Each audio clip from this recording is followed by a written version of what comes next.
We are back. Week 3, everyone. I love Sundays. Thanks for being here. We have a lot to talk about, to say the least, guys.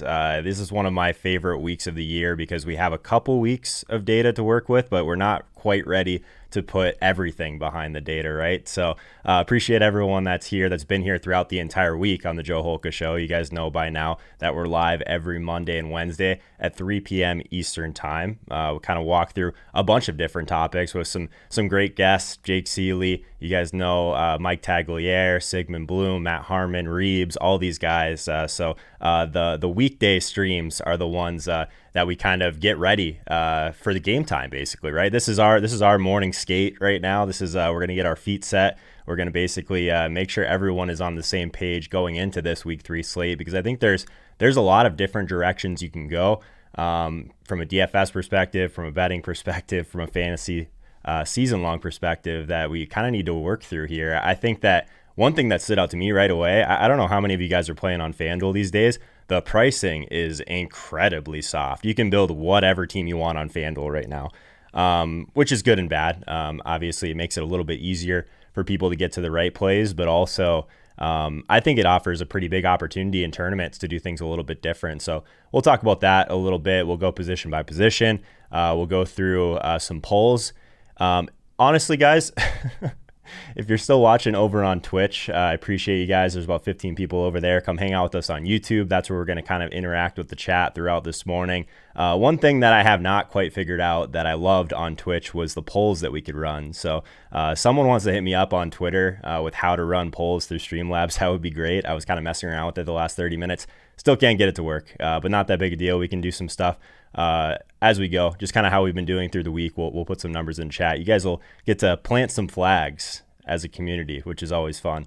But we'll go through that. We'll go through some of my favorite stacks, some of my favorite games to target in general. I'll say one thing, guys, and we haven't really talked about this yet, but I love the fact that all of the chalk is in the afternoon games. We've got 1, 2, 3, 4. We've got 5 afternoon games on this slate, which is amazing, right? So for anyone that has been following my content over the last couple of years, you know that I place a huge emphasis on late swap. I think that's the one thing that a lot of casual people, if you're playing DFS kind of casually, maybe you haven't dug too deep into it yet, that's a great way to improve because you have so much information about your lineup that you didn't have at lock. So basically, as we're approaching some of these games, like the chalk games of the week, we're talking Dallas and Seattle, we're talking Detroit and Arizona. Those are the games that you're probably going to have a lot of plays. You're going to have some wide open teams if you're building multiple lineups today. So if things go terribly in the beginning on maybe a couple stands you took, or maybe things went really well, that should really impact how those teams, maybe you stay with what you had. But if you're behind, guys, the fact that the chalk is later is great. That means we can get off of that chalk. If something goes completely sideways in the afternoon, you're still in a position to pass all those teams, right? The ones that are just locking in their teams, going to a bar, hanging out, doing whatever they want the rest of the day.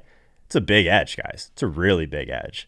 Hat and Beard in the chat said, use late swap last week for all the money.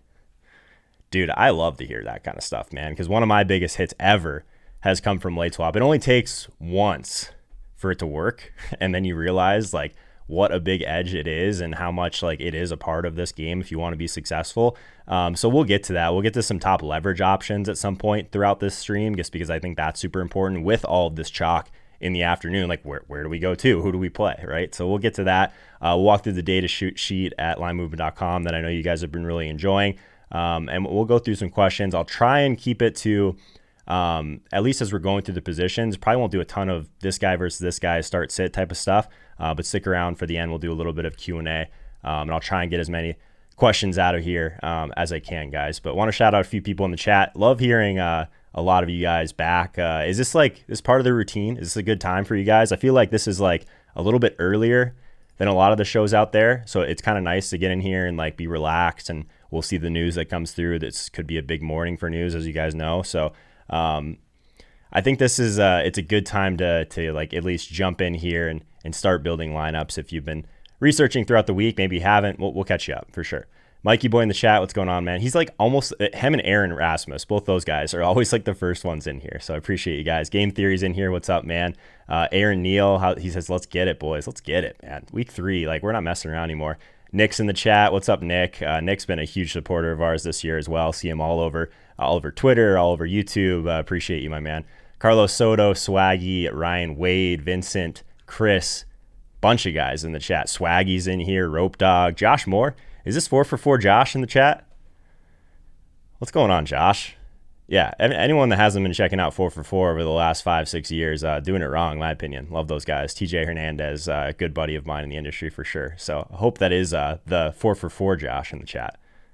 Ben Points, bunch of Bens. We got, if you guys scroll up, we got Ben Points, we got Ben and Ben Hartley, like back to back in the chat. What's up, guys? Thanks for being here. If anyone's here for the first time, you'll know that one thing that really helps me out throughout the morning, right? There's a ton of people on YouTube looking for good advice, fantasy advice, DFS advice, betting advice, whatever it is. The way that we get some of those people here with us in our community is if you guys toss a like on this video. It actually does a huge difference. So if people get suggested as they're watching other things, they come hang out with us. Really helps me out personally. So we appreciate that. If you think you've gotten value today at some point, would love it if you consider subscribing, hitting that notification bell. That's another thing that Twitch actually does better than YouTube is they actually they send a push notification right to your phone when I go live. YouTube doesn't do that unless you hit that bell. So definitely appreciate that, guys. I'll say this, always want to mention this as well, that you guys should stick around for the Line Movement NFL show directly after mine. So we go on at 11 a.m. Eastern time to noon Eastern time. Me, myself, Peter Overzet, Dieter Kurtenbach, some of the best guys I know when it comes to breaking down slates, working through a lot of the betting aspects of it, but having a little bit of fun as well. If you feel pretty good about where you're at, come join us. That's at the Line Movement YouTube channel. So I'll drop a link for that event right now. I didn't have the event earlier. I'm sure Jordan's in here. He can probably do that at some point too, but let's make sure we get that out of the way because I want to make sure you guys move over to the Line Movement show after this. I'll say this, guys. Let's do this. So like the Line Movement show obviously is at 11 a.m. Eastern time. Let's get a bunch of people in the chat. Literally, so how I'll know it's you is you're gonna come in the chat and you're gonna say we are back because I want to know who's coming over. Just drop the link into the chat for that show. Would love to see you guys over there at some point today. Another thing that probably haven't mentioned enough is I actually have a podcast now. It's the first time that I've been doing that. So obviously the live streams Monday and Wednesday every week. The cool thing about that though is I'm breaking them up into smaller segments. Obviously the live stuff is a little bit more Q&A at times, but the podcast that I just dropped in the link, again, another great way that you guys can support what I'm trying to do here for absolutely free, right? Jump in there, drop a rating and review. I think that's pretty much it, guys, for the news and notes. It looks like the Streamlabs bot is working. That's good. City of Progress here. Looks like Michael Davila with the subscription. Appreciate it, man. Appreciate being with us for sure. So guys, let's do this right away before we jump into the positions. I want to hear in the chat, what is going to be the chalkiest game of the week?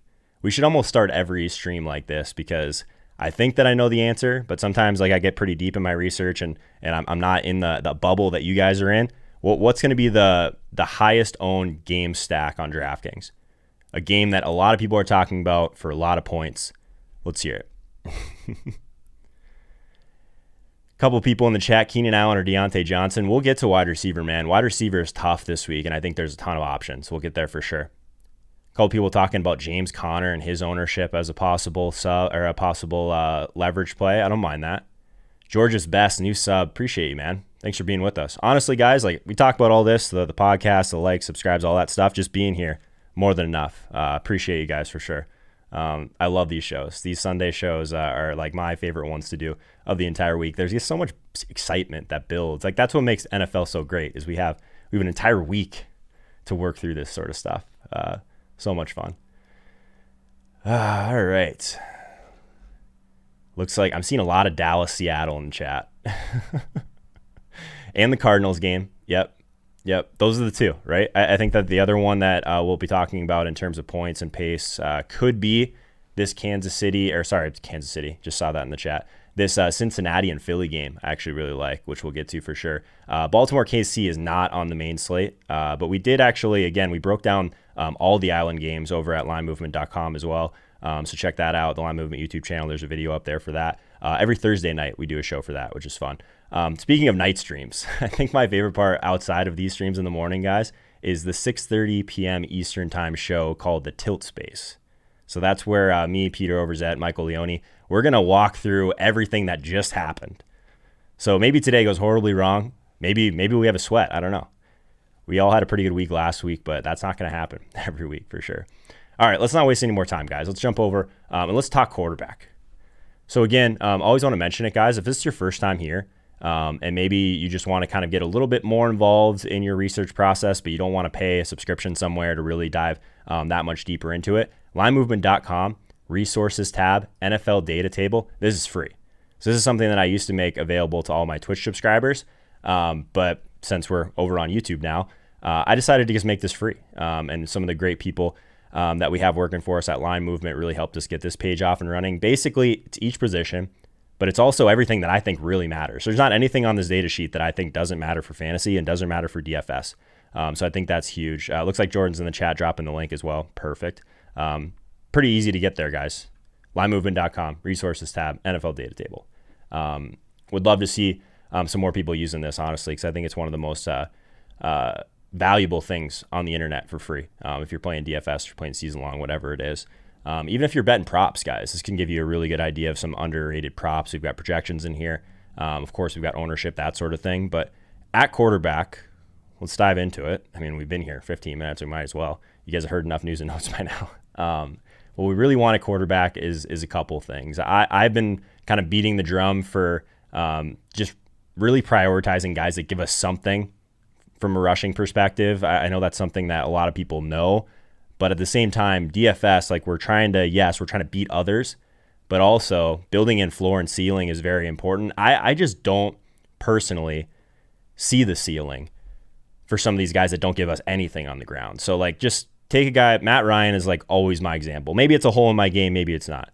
For Matt Ryan to like hit some of the ceilings that we've seen for Josh Allen, for Kyler Murray over the last couple weeks, he's got to throw 5 touchdown passes. 5. So that doesn't happen very often. Like it could easily, like if you've seen Jared Goff do it over the years, sure. But if you're just going to chase these guys, like the floor is so much lower if they don't give us anything on the ground. I don't think we're going to see these guys in a couple of years. I really don't. I don't think there's going to be many guys like Matt Ryan in the league. You're going to have to give something in terms of mobility, the way that offenses are being run.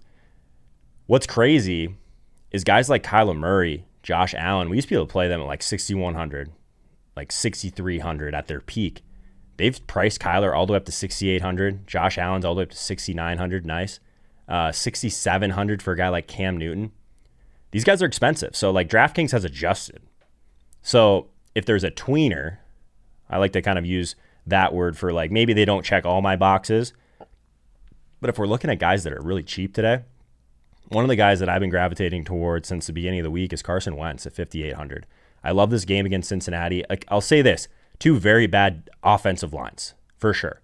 And the Eagles' defensive line is actually really strong. So if I was to pick one quarterback of this game, I still think it's Carson Wentz. 5,800. He's someone that's been pushing the ball downfield. That's another thing that we want. We talked about rushing. I want guys that are willing to throw deep. So just looking at that, Jeff Driscoll, sure, in a small sample, has been throwing deep a ton. Aaron Rodgers throwing a little bit more deep this year so far. But Carson Wentz, for a guy that's really cheap, a 9.1 average intended air yards. I love to see that. The fact that he doesn't offer like a crazy ceiling or anything like that from a rushing perspective, I think is negated a little bit by his price. I like that he's 5,800, guys. I like that he's really, really cheap. I think that if you wanted to get really crazy and go with a guy like Jeff Driscoll at 5,300, he would be like my off the board. We talked about it with Matt Harmon because he likes KJ Hamler a lot at 3K. We'll get to him at wide receiver. But if you want like the cheapest possible viable stack on DraftKings this week, maybe you want to play all these wide receivers and running backs that are expensive. I don't know.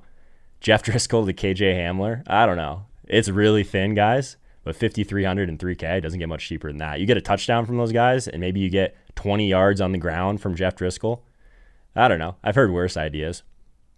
I don't think the decision's really down there this week, guys. I think the biggest decision at quarterback this week is going to be between some of these guys at the top, Kyler Murray, Cam Newton, Josh Allen, Russell Wilson at 7,300. So that's the big thing, right?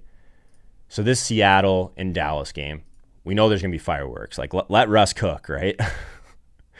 I hate saying this though, because like, hang on, we got to go full screen. We got to have a talk for a second before we get into this. Russell Wilson is probably the one person outside of Derrick Henry that has absolutely buried me in DFS over the years, because if there's one person that I think I have figured out, and then Pete Carroll just pulls the carpet out from underneath me, and then Russell Wilson gets 20 pass attempts in a game, it's happened before. So I'll say this, I will preface this on full screen, that it doesn't always work out when I'm very bullish on Russell Wilson. That said, I love Russell Wilson this week. He's 7,300. He's very expensive. We do have a lot of value to work with. So in this spot against Dallas, we know that they've been giving up a ton of points. We know that the pace is probably the fastest paced game of this entire week. You guys don't really need me to tell you. We heard it in the chat earlier today that this is a fantastic spot for points.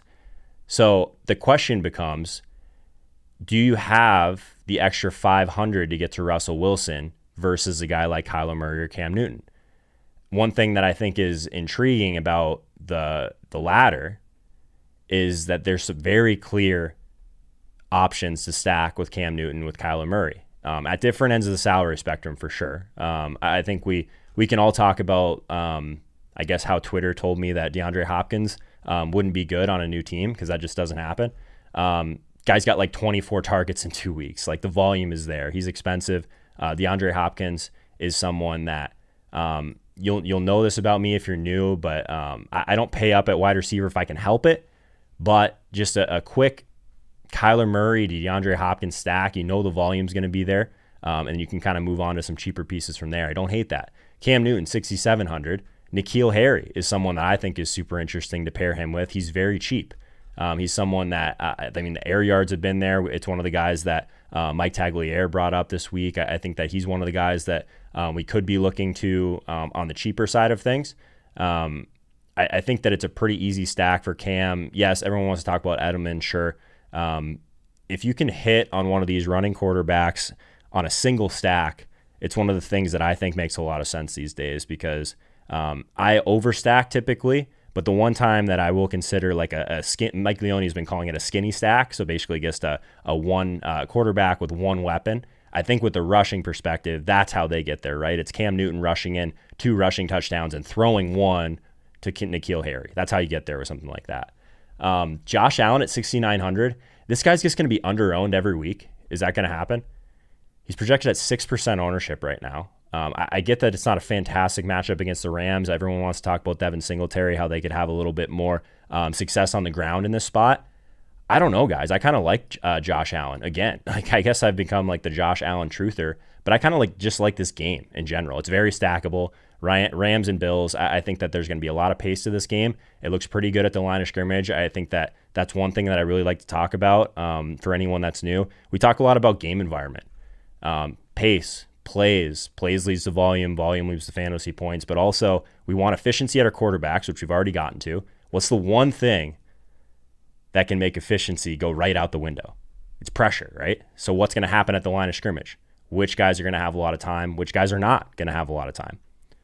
So I think that's always something we should be paying attention to. That's one of my bigger concerns with Joe Burrow today, is that the Bengals offensive line probably bottom 3 in the league, bottom 5 for sure. Say what you want about what's happening with the Eagles and what they've, I guess, had injury-wise on their defensive line, but they're going to bring pressure. We know that. So that scares me off a little bit of that side of that game. But we'll get to that in a bit, guys. I think that Josh Allen just continuing to be underpriced against this Rams team when we have clear options to go with Diggs, with Brown. And then if we wanted to have a bring back, everyone's talking about Tyler Higbee. Well, what about Robert Woods? He's another guy that we'll get to at wide receiver that I think is really undervalued. I like that game. I think it's sneaky.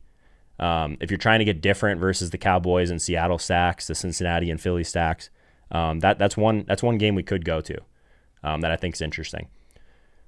Let's check in on the chat here. What do we think about quarterback? Do we hit on the guys that you guys like?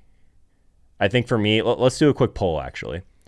So let's go a one, and like if your favorite quarterback of the week, price considered. Throw a 1 in the chat if you're on Russell Wilson. Throw a 2 in the chat if you're on Kyler Murray. Throw a 3 in the chat if you're on Cam Newton. Throw a 4 in the chat if you're on Josh Allen. 5 if none of those guys. 5 and then who you're talking about, right? Let's see where you guys are at. I always want to kind of like take the pulse before we move on from a position. So throw 1 in the chat for Russell Wilson, 2 in the chat for Kyler Murray, 3 in the chat for for Cam Newton, 5 in the chat for other.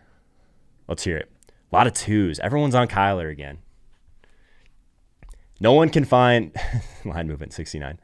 No one can find the extra 500 to get to Russ, huh? Couple 5s, some Trubisky people, some Wentz people. I think that makes sense. Some Dak coming in. Okay, so maybe people are paying up for Dak here. Dak at 7,200 versus Russell Wilson at 73. I mean, if we're just looking at ownership, guys, like those are the guys.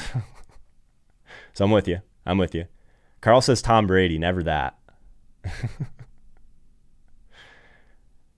Forgot we were over on YouTube. Michael, let's go, man. Thanks for hanging out on YouTube. We do have 33 people just lurking on Twitch. We're over on YouTube, guys. Come hang out. The water's fine. There's a link directly below where you're watching right now. Come hang out with us. We got about 450 people here hanging out on YouTube. Love it, guys. Guys, we're already almost to 100 likes. We're like, 20 minutes into the show? Appreciate that for sure, guys. Anyone that's just trickling in, the Line Movement NFL show is directly after this one. I'll have Jordan drop the event link in the chat here if he's not doing anything. So I think that's pretty much where I'm at quarterback, guys. Let's move on to running back. I do think that running back is relatively straightforward. I think I said that last week. So running back right now, guys, we've talked about it since Monday. We talked about it again on Wednesday with Reeves. Miles Sanders, 6,400. He's just too cheap for me. I don't really mess around too much with running backs just because I'd rather get different with roster construction, get different with wide receivers. I just don't see how you get away from Miles Sanders in this spot against Cincinnati in an up-tempo game. Like a clear mismatch, I guess, for what the Bengals have on defense right now. We know this game's going to have a lot of pace, all of those things. I just don't really see a path away from Sanders if you're playing cash games. I personally don't play a ton of cash, but I still think the Miles Sanders is totally fine for tournaments. Even this ownership, guys, there's ways you can make your teams different by not getting too cute and not playing Miles Sanders. Like, people forget this guy, like even last week, he fumbles, gets 23 touches. Like, people forget this guy's volume stabilized last year towards the end of the season. If you include playoffs, I just don't really understand his price personally. Like, he looks healthy, all those things.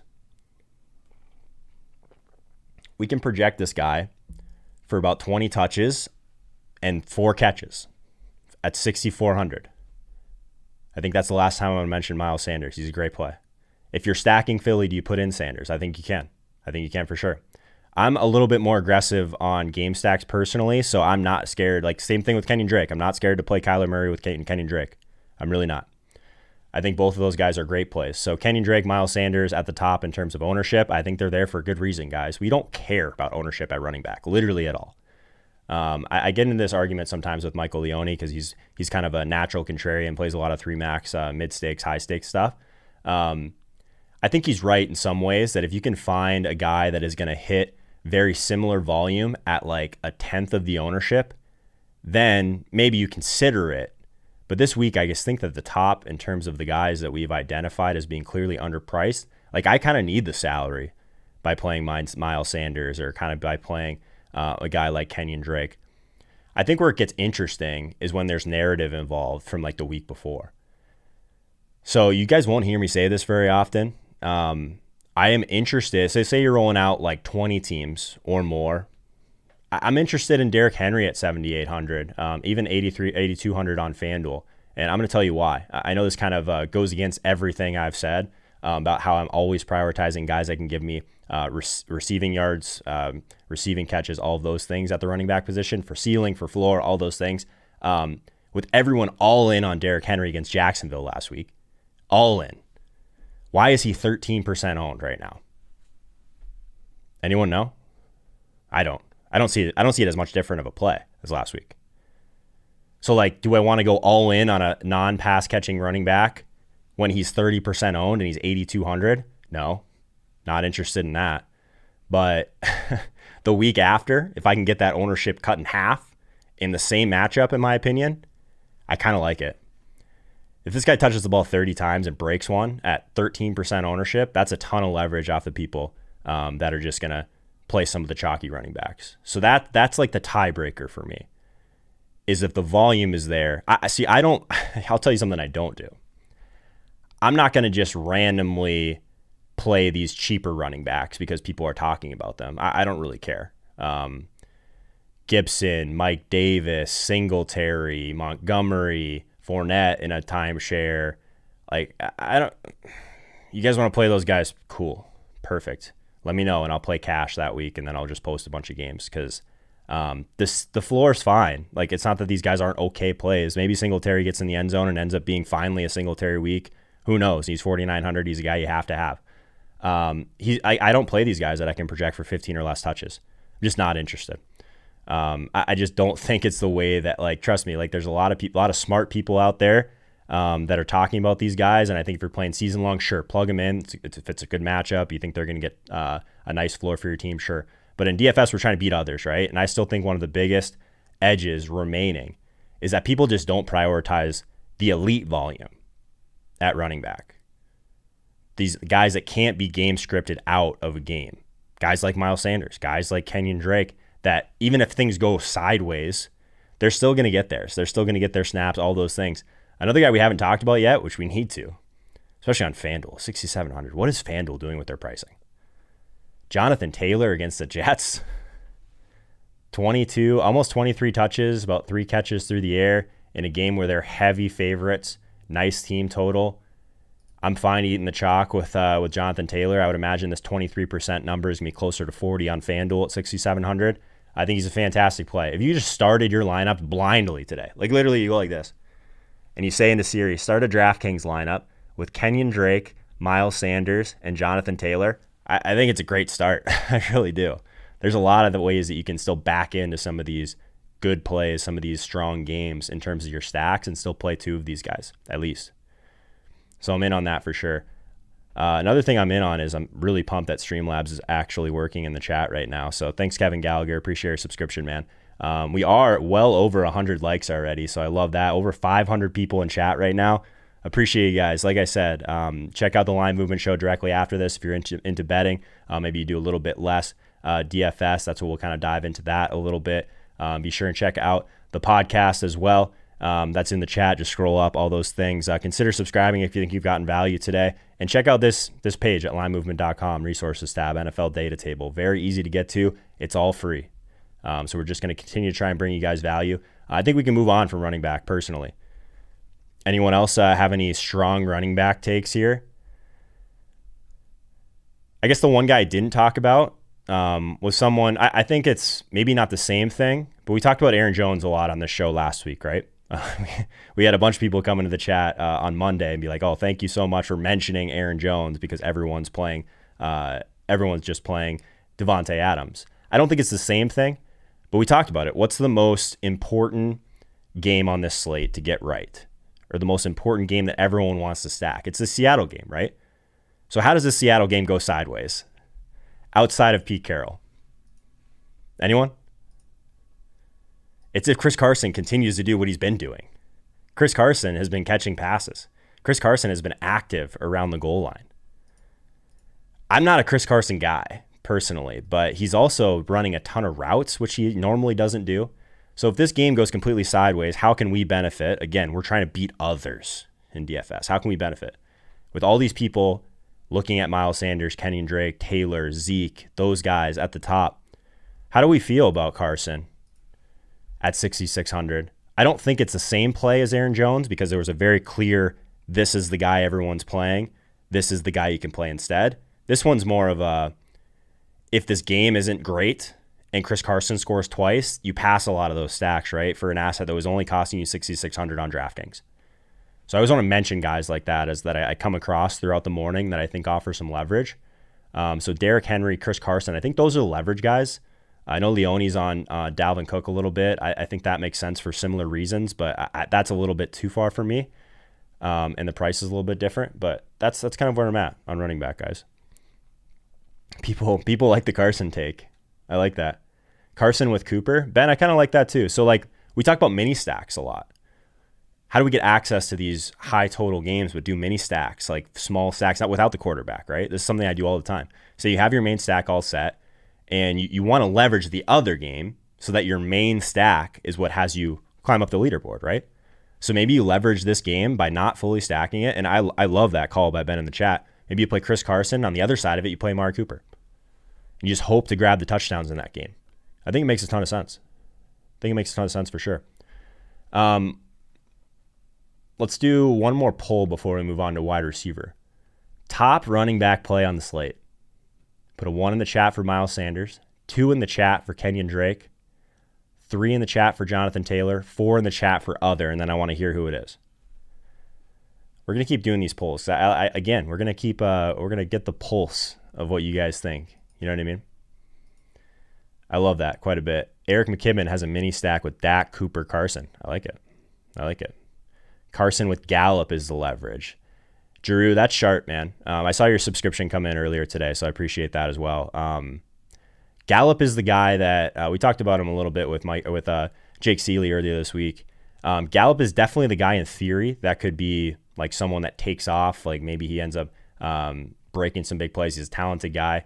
I think that's one of the ones I'm not quite there yet on. I expected to be.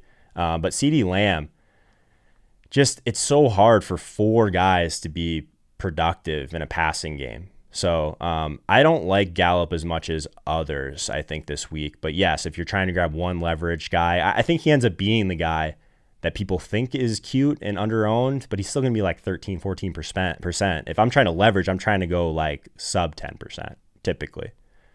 So in the chat, looks like we got a bunch of ones for Miles Sanders, some Drake in there. I like that. I want to see who else people are on. People are playing Kelly. Okay, sure. If Kelly works out, that's going to be how I lose a bunch of money today, probably. I rarely play those guys. Eckler, Cook, Montgomery, Henry. All right, so we're on a lot of the same stuff. I like that. All right, so the wide receiver position, guys. We talk about wide receiver a lot here. There's a few things that I like to do at wide receiver. Typically, this is not where I'm spending a ton of salary unless we have crazy value that can't be ignored. Because there's just such a larger range of outcomes for guys that, like, to be honest, like 10 targets a game, even for some of these volume monsters, 10 opportunities to score fantasy points. Just think about that for a second. Your running back could touch the ball 25 times. There's 25 chances for an opportunity to score points. The ceiling is fine on these guys. I just think that this is a position where we embrace the variance a little bit. Let's try and not eat the chalk here. So if you think that you want to play DeAndre Hopkins today, I think that that's totally fine. I'm not saying don't play DeAndre Hopkins. He's a great play, 7,900, 8,500. If you're playing Kyler stacks, sure. Skinny stacks with DeAndre Hopkins and Kyler make a ton of sense. I get it. But at 37% ownership, there's going to be play like this almost every week. And I personally, at least that I found, is that if you're not the guy that chases this same play every week, this expensive wide receiver that's 35% owned, the weeks where they fail are the weeks where you will win a lot of tournaments if you are a completely different roster construction, right? So if everyone's telling you have to play DeAndre Hopkins in tournaments, there's no have to. There's no have to. How do we beat people? Like, we beat people if DeAndre Hopkins fails, in my opinion. So how do we find these guys that have upside that might not have as much ownership? To me, it's by trying to find these guys that are getting deeper targets down the field and have a nice volume type of target share. So weighted opportunity rating is something I talk about a ton. Shout out Josh Hermsmeyer. I always want to give him full credit on that, airyards.com. It's basically a metric that mixes target share and market share of air yards. So basically, we're going to get these guys that have a large target share in their offense, but also are seeing deeper targets down the field, the valuable type of targets. So one of the things that really stood out to me at wide receiver this week is a lot of these Dallas guys are up here. Amari Cooper at 6,500. I haven't played Amari Cooper in a long time, but I am interested, especially if I'm stacking up that game. Someone like Deontay Johnson at 5,400. You'll see a lot of people talking about this guy. I think it's good chalk, guys. I really do. 13 targets, 10 targets, Like, he is basically running a lot of the same routes that Antonio Brown used to run. I mean, can we get Antonio Brown 2 years ago at 5,400? No, we cannot. So I'm in on Deontay Johnson. I don't know if this ownership is correct. I think he might end up being a little bit higher at high stakes. But if you're playing some of the lower stakes tournaments, I think he's totally fine. Some other wide receivers, I talked about Nakeel Harry when we were talking about Cam Newton a little bit. A lot of it has to do with this guy. He's 4,200, but he's still hitting like a top tier weighted opportunity for me. This is I think Nakeel Harry is a fantastic play. I really do. He's the guy that I'm okay taking a shot with because of the price, sure, but also because of the type of role that he has. T.Y. Hilton, I wish he was cheaper. I know a lot of people want to talk about T.Y. Hilton and the grandma and all that stuff, the narratives. I'm not a huge narrative guy. I'll say this. I was intrigued by T.Y. Hilton last week because of this number. I could see him having it. I don't think he's done per se. I'll just say this. I wish he was a little bit cheaper in a game that probably is a Jonathan Taylor game anyway. But again, talking about how we beat others. If everyone's jamming in Jonathan Taylor, maybe you play a team that doesn't have Jonathan Taylor and you have like a T.Y. Hilton one-off. Maybe T.Y. goes for 2 touchdowns, 140 yards, and you pass all those Taylor teams. So that's how I'm thinking about everything when I'm building rosters, guys. It's not about finding the best plays. The best plays are easy to find. Everyone knows the best plays. Like, there's enough good people out there doing content, doing projections, all those things, that it's really not hard to find the best plays. It's hard to build rosters thoughtfully that give yourself a chance to win, to get all the way to the top. So Stephon Diggs is a guy that I think if we're going to continue to get him at single-digit ownership, I'm interested in that. He's $7K. He's expensive. I understand that. DK Metcalf in that game, I think he's probably my favorite guy on the Seattle side this week. This 0.7 weighted opportunity is hard to ignore at this 6,500 range. Like, I love this range if you can get there. Amari, Metcalf. If you don't have that salary, maybe you go down to someone like Deontay Johnson. I think all of that makes sense. Of course, you can still play Lockett in those stacks. Let's talk a second about CJ Hamler. I'm not sure if that tweet's gone out yet. Let's check. Yeah, it looks like it did. So there could be people that are coming over from Harmon right now. So Harmon loves CJ Hamler, and I definitely trust Harmon when it comes to wide receiver analysis, as I'm sure a lot of you guys are. Hamler's 3K on DraftKings. So we're talking about a guy that can completely change your roster construction. It's not like he's going to be super chalky. I don't know. I think that, let's see if we can find him here at 3K. 1%. He'll be higher than that at high stakes for sure. I don't know if I agree with that ownership number. I think he'll be closer to 10. But at 3K, a guy that can break some big plays, everyone just wants to just assume all of the volume from Sutton is just going to go to Noah Fant, is just going to go to Jerry Jeudy. Sure, all of those things, cool. But 3K for a guy that has big playability, I think that he's interesting for sure. We talked a little bit about the cheapest stack that's viable today. It's Driscoll and it's KJ Hamler, and then you just build whatever you want from there. But I'm interested in these big play guys, especially someone that like his target share that should be available. He's just underpriced. Someone in the chat's asking about Slayton. All right, let's do the Slayton thing. Let's just say this. This is one of the guys that has been brought up almost more than anyone throughout my show this week. Sigmund Bloom brings him up. Jake Seeley brings him up. 4,900 against a San Francisco team that is 31st in the league at defending the deep pass. We know Danny Dimes, he's going to stand in there. Say what you want about Danny Dimes, he's not scared. And he's not scared to throw deep. I like Slayton a lot at 4,900. He kind of shapes up as that play that makes a really easy one-off. So like if you end up in like a game stack and you end up in this 4,900 range, let's check out this 4,900 range at wide receiver. Because that's kind of how I do it typically. Like I'll build in a stack, a main leverage play, and then I'll end up in like where do I like this leverage in or this mid range, right? So what did we say is 4,900? Yeah, it's 4,900. So you're looking at guys like Cooks, Gage, Judy, Bourne, Lazard, Amendola, Fitzgerald, Beasley, Watkins, Pascal, Mike Williams for cheaper. This is like, if you're in this range, like Slayton's my guy. 4,900, I love him. I think he's a great play. If you can get up to a guy like Deshaun Jackson, I still think Deshaun Jackson's interesting in this game if you're stacking up Philly, if you're stacking up this Philly-Cincinnati game. And you can't quite get up to Deontay Johnson, CeeDee Lamb. I love Slayton kind of in this really cheap range. I think it's interesting. Aaron makes a good point in the chat. 49ers secondary gone, all beat up. Yeah, like who's going to cover them? I don't know. Let's talk about these wide receivers for Arizona, because we had some Larry Fitzgerald and Andy Isabella love. I think Isabella is definitely in play. I'll say that. These are like similar to the KJ Hamler play. Like someone sub 4K allows you to load up at running back, get a main stack with maybe a Russ type of option, a quarterback. But you're going to need some cheap guys like this, like who can break the slate. Like Andy Isabella breaks a 90-yard touchdown at 3,800. He's a guy that, like, in these large field tournaments, you probably have to have. So I like that quite a bit. I like the upside there. I think if he ends up being more popular than 3% at high stakes, I wouldn't be surprised. Fitzgerald's a guy that I don't think will grab any ownership at all. So if you're trying to be different with your Arizona and Detroit stacks, Fitzgerald makes some sense just for the target share alone. He's basically their tight end, right? So 4,600 for him, I think, is fine. The upside with Andy Isabella, sure. You just got to go into this play knowing that even though Christian Kirk's out, we don't know that Isabella is going to be on the field constantly or anything like that. But it's interesting.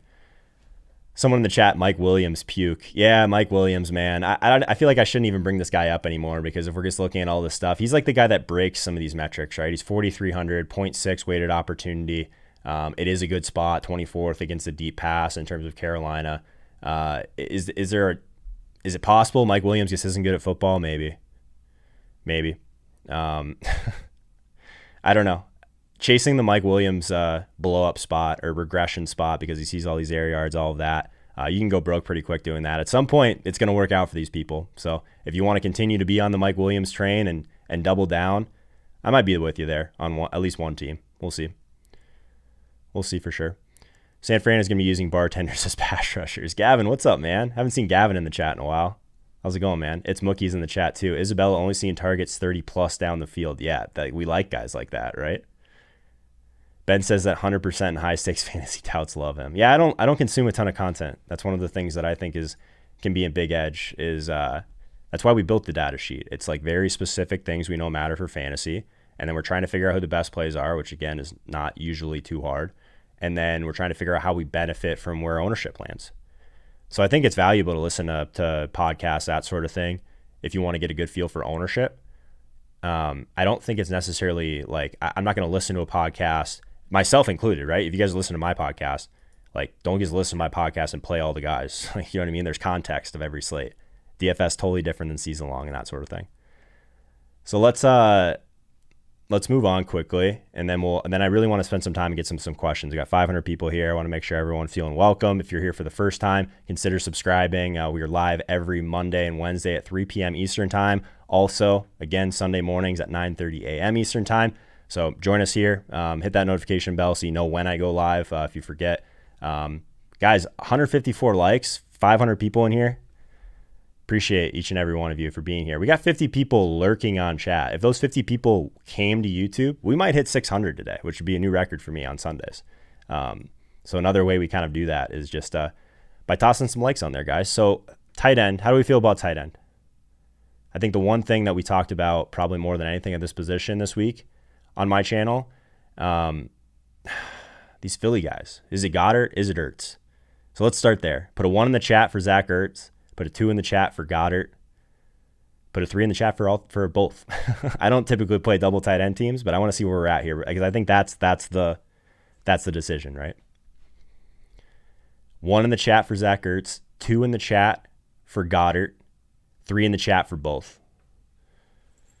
Look at this, couple new subscriptions in the chat. Torrid Ingram, Ressie Wilson, Nicholas Perotti, Eternalize. Thanks for being here, guys. I appreciate it. A couple threes already. Wow. All right. 1 in the chat for Ertz, 2 in the chat for Goddard, 3 in the chat for both. We're like split down the middle. I think that's the interesting part about this is so Mike Tagliere ran a tweet. Like he's got like 100K followers on Twitter. I'm sure all you guys know Mike Tagliere. He ran a tweet poll earlier this week, Goddard or Ertz. And it was right down the middle. There was like 10,000 people that answered this tweet. Right down the middle. And I honestly feel like we're pretty close to right down the middle as well. Tough scene. I'll say this, guys. So Goddard's one of those ones that's always going to pop in this metric right here, yards per route run. because he's someone that is very talented. He runs like different types of routes than Ertz. He's going to run like some of these routes that are a little bit deeper down the field, almost like wide receiver type of routes.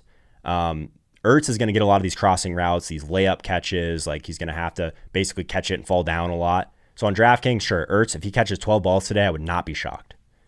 Like it is a fantastic spot. Literally, we have Deshaun Jackson pushing the field. And then we've got Cincinnati that's just been shredded in like the short to intermediate area. So I hate to like everyone like that was Goddard's like the sexy play, right? So originally this week I was like Goddard, like he's just a smash play. Everyone's going to play Ertz because Goddard's a little bit cheaper. I don't know if I feel that way anymore. I kind of think a lot less people are going to go to Zach Ertz because he's not the sexy play. It's like almost the opposite of what I thought. 4,900, you save a little bit. I don't know. I think that more people might end up on Goddard when it's all said and done. So I'm kind of intrigued by Ertz on DraftKings in particular. So I'm working through that one a little bit. I'm kind of with you guys. Like I'm gonna have it's a cop out. All of these things. I think it's okay to have a little bit of both of these guys sprinkled through your lineups today. If you're not paying all the way up or all the way up, I should say, but like 5,100, like all those guys. Jonnu Smith in that range, I think is super interesting. TJ Hawkinson, if you're stacking up the Arizona game, that's where I'll have my exposure to him. I think Higbee is interesting. He just seems like a tougher guy to like. I haven't prioritized him in any teams, but I'll say if I end up with a Higbee team, it'll probably be if I want to have like a contrarian Rams Buffalo stack, because that is a game I really like for pace that I think could go under-owned.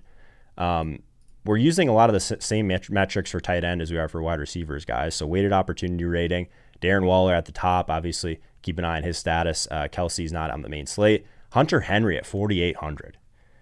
Hunter Henry is actually one of my favorite plays in that range this week, guys. I think Hunter Henry is someone that can offer us upside. I've warmed up a little bit to this Chargers offense, like as the week has gone on. I think that like if you want to just continue to play Mike Williams, sure. Keenan Allen, someone that the volume has been there. There's been some nice chemistry with the rookie so far. But getting kind of tight end out of the way, I think that Hunter Henry is really interesting. Like, what do we want at tight end? We want a guy that is running routes. We want a guy that is, in a perfect world, running some deeper routes, like wide receiver type of routes. We want high team totals because touchdowns drive the position so heavily.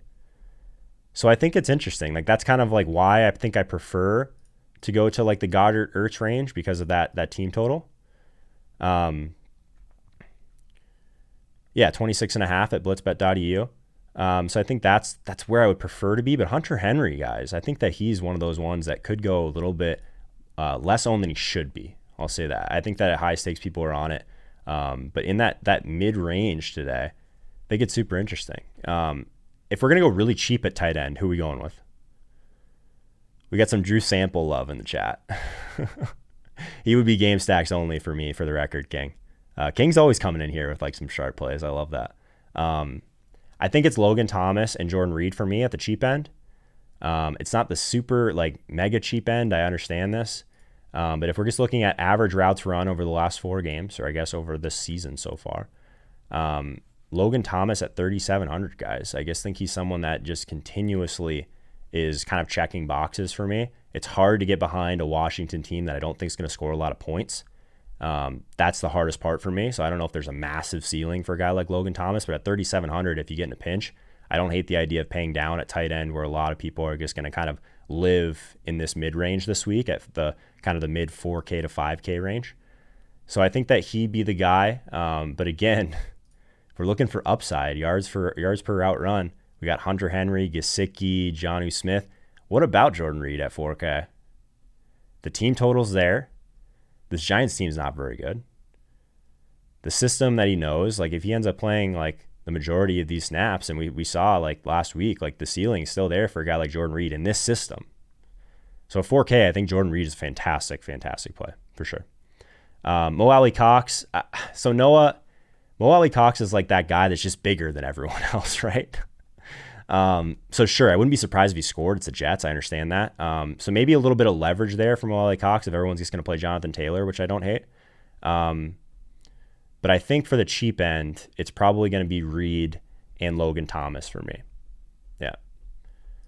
This is probably the most time we've ever spent on tight end. Is this a hard tight end week? Sometimes we have our expensive guy, we have our cheap guy. So I think that's interesting. Before we get to some Q&A, guys, and I promise we'll get to some Q&A, let's talk about defense. Defense is a position that I'm almost always trying to pay down.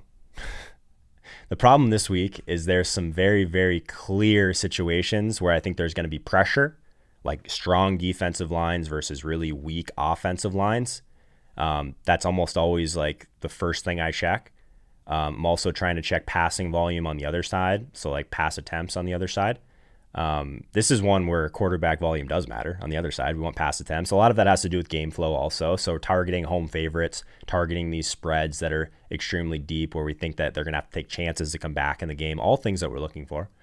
The unfortunate thing, I guess, is that the Colts at 4,100 against the Jets, they check basically every one of those boxes. We've got Darnold, the guy that will take sacks, the guy that will throw picks, double-digit favorite. The pass attempt should be there for game script, I would imagine. They're 4,100, guys. Like probably one of the best defensive lines in the league against probably one of the worst offensive lines in the league. So I like these spots where like I can find, like if it was a really tight salary and it wasn't so easy to get to the Colts, especially on FanDuel. It's so easy to get to the Colts on FanDuel. I would love to like pay up to be contrarian here a little bit. I just think there's going to be a lot of ownership tied to the Colts, so I'm a little bit nervous about that. Another one that I'm looking at that's expensive, or two actually, the Titans and the Browns. Again, like two very good defensive lines versus two very bad offensive lines. So if this is the ownership we're really going to see from the Titans, I think that one's great. I think the Browns are great in tournaments. These are the two probably pay up to be contrarian defenses against Minnesota, against Washington. Again, they're favorites. I think that both these games, the pace isn't great, so that's a concern. But I think the pressure should be there in both of these spots. So I like the Titans and the Browns. The Bucks, very similar, like 3,700. Like this is the range that if I was playing tournaments, I love the Colts. I'm not saying the Colts aren't the play. If I was playing tournaments, I'd live in the Titans, Browns, and Buccaneers range if I was paying up. All these guys, great D lines versus very poor offensive lines. On the cheaper side, I haven't been able to find anything I love, guys. I'm dead serious. I hate that too. So if you really wanted to get just go stone, like cheapest defense possible, maybe you just play one of these $2,100 defenses and just live with it. I could see doing that maybe with like Houston against Pittsburgh, and maybe that ends up working out. I don't know. The cheapest one that I've been like comfortable with is Philly. So Philly's a defensive line that pressures a good amount. I believe top 5 so far this year against this Bengals offensive line that's hurt basically. Like they haven't been good for years, but I mean bottom 6, bottom 7 offensive line. So I think the Eagles at 2,800 are the cheapest defense I like on DraftKings right now. I wish the answer was different. I really do. Giants punt play, someone says 2,600. Yeah, I prefer the Eagles there, I think, for 200 more. Like all of these ones down here, I can poke holes in every single one. Like a lot of these quarterbacks don't take sacks. They're big time underdogs. I don't know. I don't love it. Yeah, that was my thought process. Deminent was saying Big Ben likes throwing interceptions. Yeah, that's kind of like if you really want to get cute and pay all the way down, I think it's the Texans at like no ownership, but it's thin, guys. I don't love it. The Eagles at 2,800, I would imagine, going to be pretty chalky.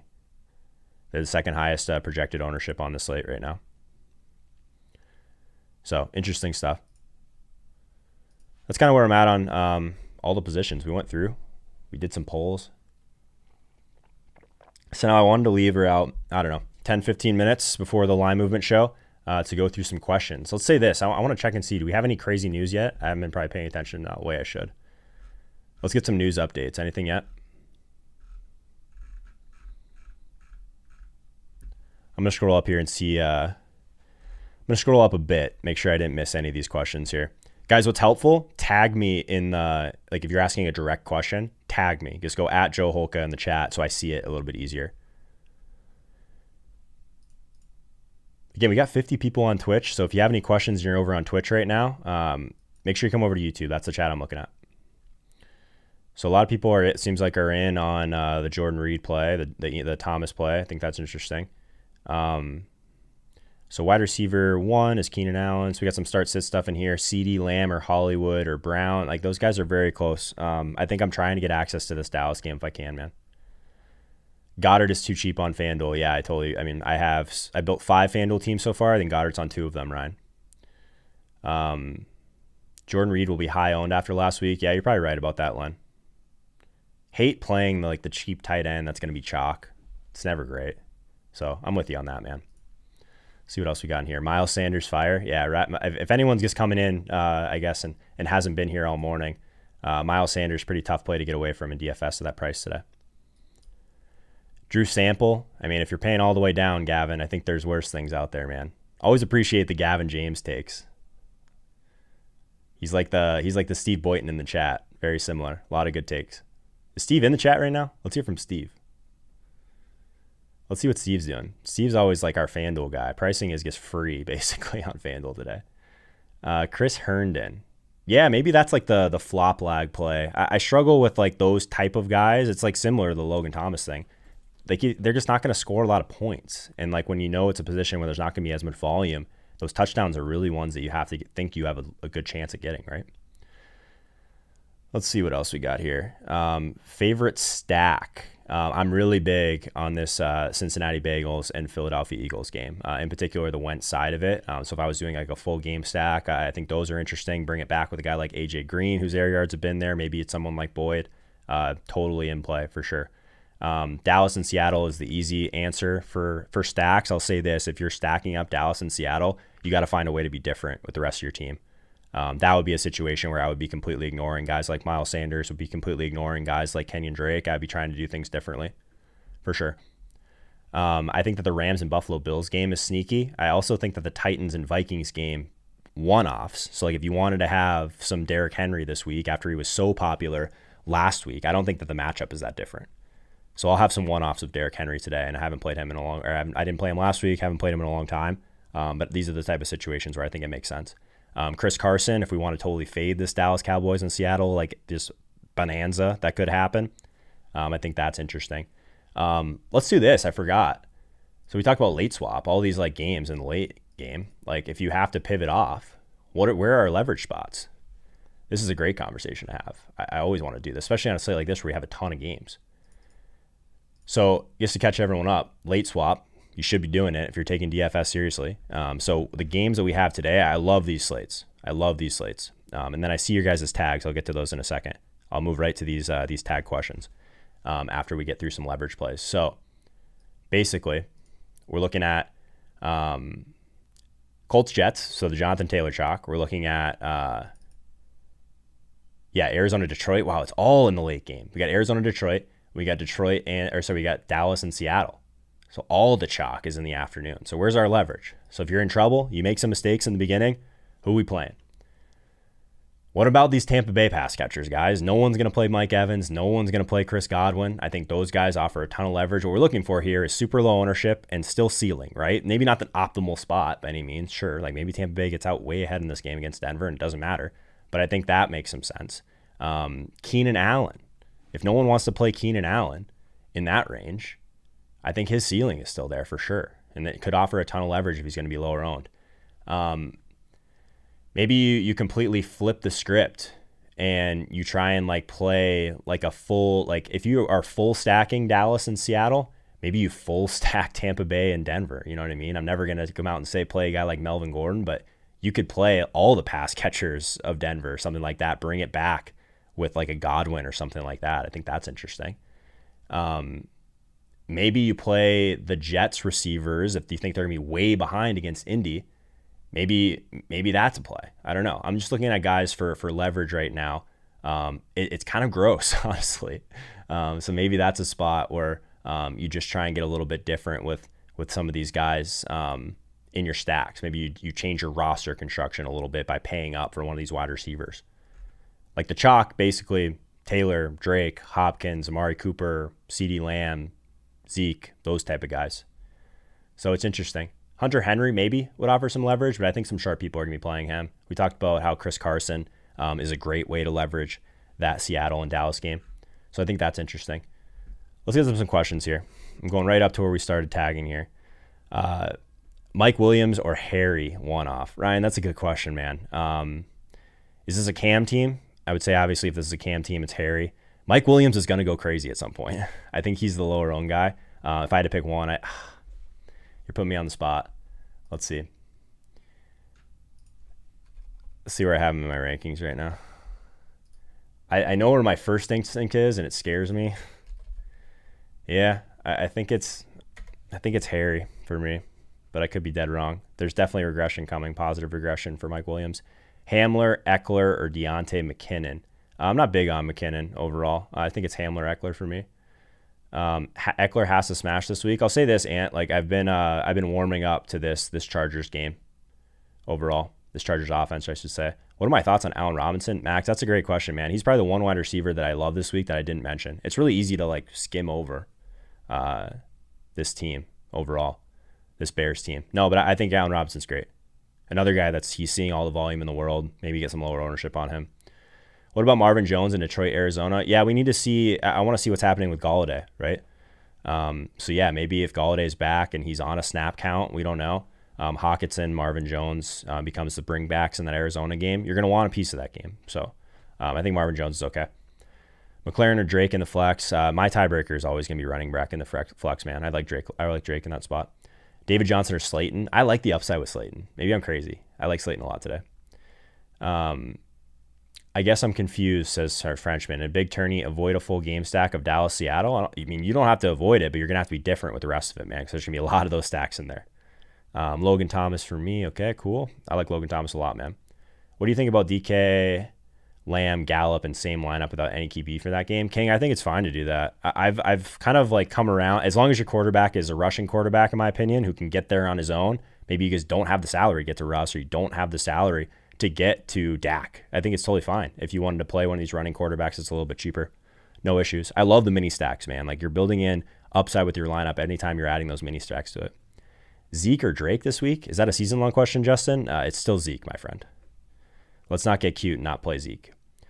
Full degenerate, considering Trubisky stacks. If Julio sits, should I pivot? News on his outlook is bleak. Yeah, so that's the thing, right? I think Trubisky's fine. I just think that one, if we don't think the game is going to be super high scoring, that one would be a little bit tougher for me to get to there. Let's see. Arizona, Detroit, over 60. Yeah, I think I'm all over the over. I think that's one of the ones we talked about on the Bets Against the Spread show on Tuesday, actually. How do you decide when to late swap? That's a great question, Anthony. So basically, I'm not trying to cash tournaments. I'm not interested in cashing tournaments. It's a great way to go broke in the long run, is just think like, okay, I can stay with this chalk stack because I've had an okay morning, but not a great morning. If I think I'm behind and I'm anywhere near the cash line, I'm pivoting 100%.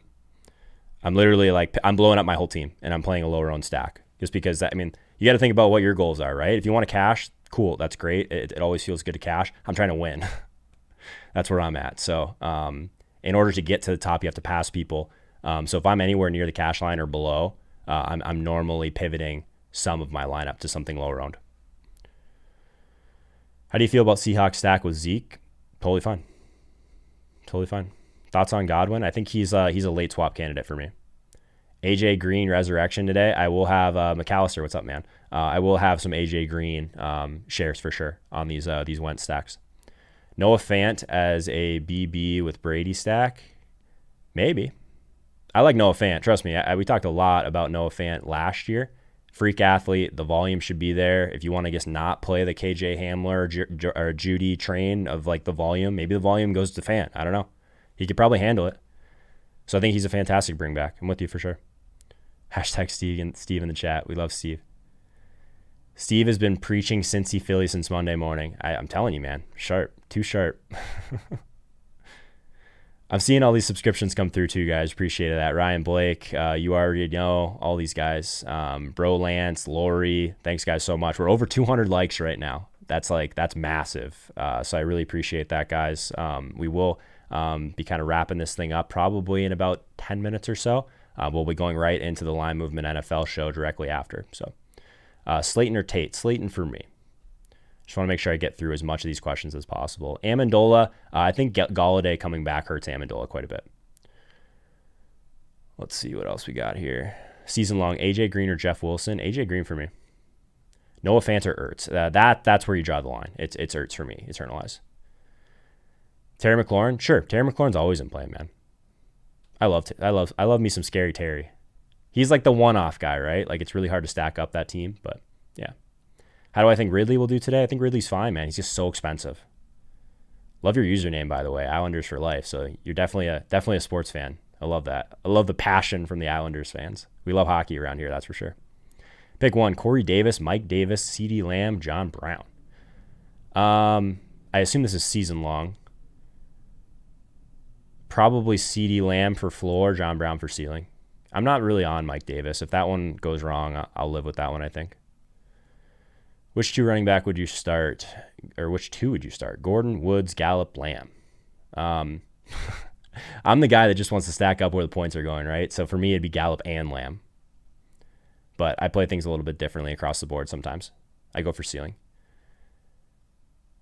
Islanders fan, I was just saying all these nice things about you, and now you're spamming my chat with the same question. Please don't do that. Should you drop A.J. Brown? Absolutely not, Daryl. He is a game breaker when he comes back. Hold on to him. Plug some holes today, man. Danny Dime snack for Ben's points. I mean, if you're on Slayton and like that offense, I think it'll be low owned. I think there's worse things. Best leverage play at running back. Yeah, we talked about it. It's all those guys you mentioned, Michael. It's Henry, it's Cook, it's Carson. Those are the guys. The best one, Cook's gonna be lowest owned in that group. I think Henry is the best leverage play. Actually, sorry, best leverage play has to be Carson, because then we're leveraging Seattle. Though I do think Henry will be lower owned than Carson. T.Y. Hilton grandma narrative. What's up, Mike Holloway? How's it going, bro? Yeah, all the grandma narratives for sure. If you go with Kyler plus Drake and Cash, who do you go with your wide receiver one? It's totally fine to still play Hopkins in that, man. What do you think about D Moore on the Seattle stack? I think that one's thin, Ryan. I think there's better options at the cheap end. Cody Huffman, Islanders fans these days. What's up, Cody? How's it going, man? Corey Davis or Michael Gallup? Michael Gallup for me. Jeff Wilson or Swift in PPR? Oh, that one's gross, man. I hope you have some better options on the waiver wire. Probably Jeff Wilson. It's gross. Thoughts on Atlanta D versus Chicago? I haven't found a cheap D that I love, man. I really haven't. I'm going to have to work through that one a little bit. Come hang out on the Line Movement show after this. I'm sure we'll talk a little bit about that game. Do you always double stack rather than the single stack and single entry and 3 max? It's a good question, Ryan. I don't always do anything. I think there's so much feel involved to what we're doing. I'll say this, in single entry and 3 max, I very rarely understack. And it all comes back to how big is the field size that you're playing. If it's a smaller field size, I think you can get away with less stacking, playing a little bit more optimally as long as you're getting some leverage. If it's a larger field, I'm team full game stack, usually, with some very thoughtful one-offs around them. Yep. So I'm going to do this, guys. If you're here for the first time, would love it if you join us on Mondays and Wednesdays at 3 p.m. Eastern time. That's where we're going to be continuing this conversation for next week. We'll do a little bit of review. We'll do our first look, all that good stuff. So definitely toss a like on this video, of course, if you haven't already, but also hit that notification bell so you know when I go live. It's just easier reminder, right? And I'll drop this in the chat directly after this. I want you guys to join me on the Line Movement betting show with Dieter Kurtenbach, Peter Overzet. Always a good time. So make sure when you do join that one, guys, I want to see who came over from this chat. So when you come into the chat today, I want you to say, "We are back." That's how I'll know you came over from this stream to the Line Movement stream. Also, guys, would love it. Always want to kind of mention this a couple times, is that if you can't be there live on Mondays and Wednesdays, the best way to kind of support what I'm doing is to go over to Apple Podcasts, search the Joe Holka Show. You'll find it. I'm dropping a link in the chat right now for it. Leave me a rating and review. That's something that really goes a long way in terms of getting the podcast out there. Never had a podcast before, so really trying to build that thing up this year. In addition to all the stuff we're doing at Line Movement, obviously there's a podcast feed for the Line Movement NFL show also, so would really appreciate that if you guys could support what I'm doing. Again, like things like the data sheet, things like all the free content that we're doing on YouTube, that we're doing on Instagram, that we're doing on Twitter. It's all because of what you guys are able to do in your support. So I appreciate that for sure. Again, if you haven't checked out the the thing on Line Movement for all the free resources that we have is the NFL data table. Very easy to find. So join us at 6:30 p.m. Eastern time for the tilt space. So if all of this that we just talked about goes terribly wrong, you'll get to hang out with us as a community. We'll make it through together. So that's on the Line Movement channel as well. I think that's pretty much it for today, guys. We got Ben in the chat saying, hope your cards go down today. Can't be hating on the cards, man. Will the podcast be available on Google Podcasts soon? It is available, man. Literally the last link I put in the chat, Chris. It's going to be available on Spotify very soon as well. Apple Podcasts is first, and then Spotify takes a little bit longer to approve you. Yeah.